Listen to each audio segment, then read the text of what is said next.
Hello and namaste. In this section, we are going to discuss all the types of different generalization in language pattern that human beings use to limit the reality. So the first generalization we are going to talk about is model operator of necessity.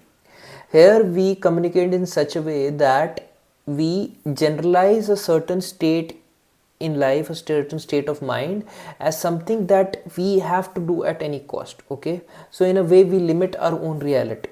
So these type of language patterns suggest that the person or the communicator thinks the particular action that he's trying to communicate is mandatory and he needs to do it at any cost. So the words that you will see when the person communicate this type of pattern is should, could, have to, need to. So the person can come and say, I need to earn this much at any cost. Okay, so this is a generalized statement. The person possibly can do better if he does not earn that much and reduces his expenses, but he is saying that he needs to earn this much at any cost. In this case, a necessary interrupt can be applied to that particular person. Interrupt or a question can be asked to the person, what would happen if you don't do that particular task or you don't earn that much? This is to gather more information to help the other person figure out that he or she is distorting the reality. The person can say, I must get this report done by tomorrow. Here must is being used, and must is an operator of necessity. Okay, and you have to ask the person, what would happen if you don't complete it by tomorrow? And the person might get stressed just to think about it. But it's important to figure out what the consequences that the person is running from or person is running towards. Always remember, productivity comes only out of a relaxed state, that is called a flow state. React but excited state is a flow state. And when the person is stressed out and person cares too much about the outcome, the productivity is not that great.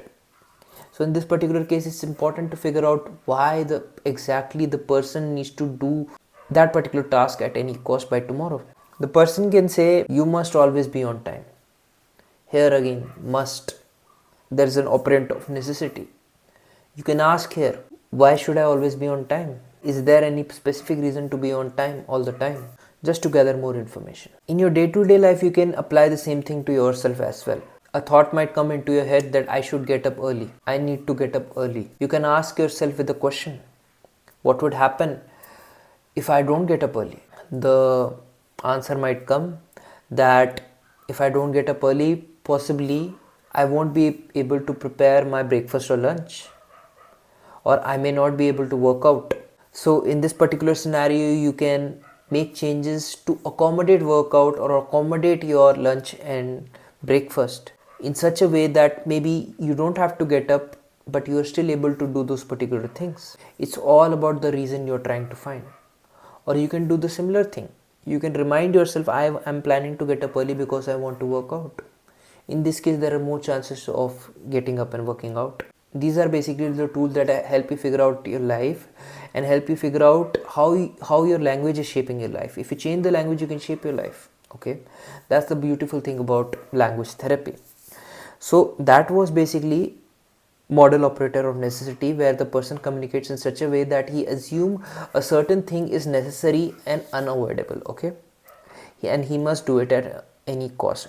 Okay, and the interrupt or the way to get out of this particular situation is to ask the other question or figure out the consequences if that particular rule is broken or the boundary is broken or the whatever the mindset the person has is broken. When the person follows too much of this particular system, the person is too disciplined and he is too rigid. He lives in a box. To get out of the box and see the world for what it is, rather than projecting our own mindset into the world and seeing it through a pair of glasses. That's all for this video. I hope you learned something from this video. If you did, please like this video, subscribe to my channel on YouTube.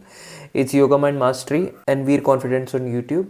And if you haven't enrolled my course on Udemy yet, go ahead and enroll. Thanks a lot for watching. I'll see you in the next video.